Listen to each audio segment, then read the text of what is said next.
تحریک ختم نبوت 1984 امتناع قادیانیت آرڈیننس فروری 1983 کو مولانا محمد اسلم قریشی مبلغ تحفظ ختم نبوت سیالکوٹ کو مرزئی سربراہ مرزا طاہر کے حکم پر مرزئیوں نے اغوا کیا، جس کے رد عمل میں حضرت مولانا خواجہ خان محمد صاحب کی قیادت میں تحریک پھر منظم ہوئی، جس کے نتیجے میں 26 اپریل 1984 کو امتناع قادیانیت آرڈیننس صدر پاکستان کے ہاتھوں جاری ہوا، جس کی روح سے قادیانی خود کو مسلمان نہیں کہہ سکتے اور اپنے مذہب کے لیے اسلامی شعار و اصطلاحات بھی استعمال نہیں کر سکتے۔ اس آرڈیننس کے تحت تعزیرات پاکستان میں 2 نئی دفعات 298 بی اور 298 سی کا اضافہ کیا گیا ہے۔ 298 بی بعض مقدس شخصیات یا مقامات کے لیے مخصوص القاب، اوصاف یا خطابات وغیرہ کا ناجائز استعمال۔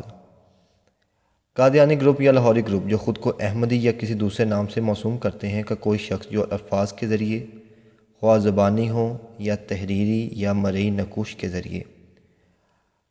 حضرت محمد صلی اللہ علیہ وآلہ وسلم کے خلیفہ یا صحابی کے علاوہ کسی شخص کو امیر المومنین،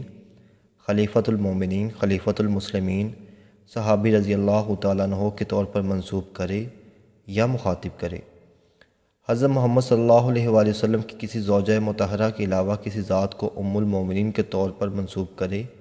یا مخاطب کرے۔ حضرت محمد صلی اللہ علیہ وآلہ وسلم کے خاندان یعنی اہل بیت کے کسی فرد کے علاوہ کسی شخص کو اہل بیت کے طور پر منسوب کرے یا موسوم کرے یا پکارے۔ اپنی عبادتگاہ کو مسجد کے طور پر منسوب کرے یا موسوم کرے یا پکارے تو اسے کسی ایک قسم کی سزائے قید اتنی مدت کے لیے دی جائے گی جو 3 سال تک ہو سکتی ہے، اور وہ جرمانے کا بھی مستجب ہوگا۔ قادیانی گروپ یا لاہوری گروپ جو خود کو احمدی یا کسی دوسرے نام سے موسوم کرتے ہیں کا کوئی شخص جو الفاظ کے ذریعے خواہ زبانی ہوں یا تحریری یا مرئی نقوش کے ذریعے اپنے مذہب میں عبادت کے لیے بلانے کے طریقے یا صورت کو اذان کے طور پر منسوب کرے یا اس طرح اذان دے جس طرح مسلمان اذان دیتے ہیں تو اسے کسی ایک قسم کی سزائے قید اتنی مدت کے لیے دی جائے گی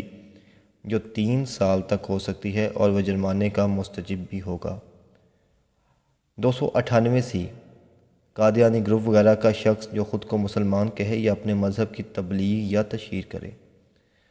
قادیانی گروپ یا لاہوری گروپ جو خود کو احمدی یا کسی دوسرے نام سے موسوم کرتے ہیں کا کوئی شخص جو بلا واسطہ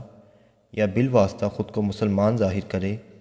یا اپنے مذہب کو اسلام کے طور پر موسوم کرے یا منسوب کرے یا الفاظ کے ذریعے خواہ زبانی ہوں یا تحریری یا مرئی نقوش کے ذریعے اپنے مذہب کی تبلیغ یا تشہیر کرے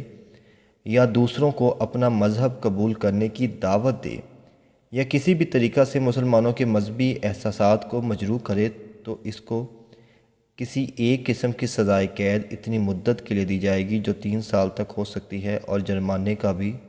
مستجب ہوگا۔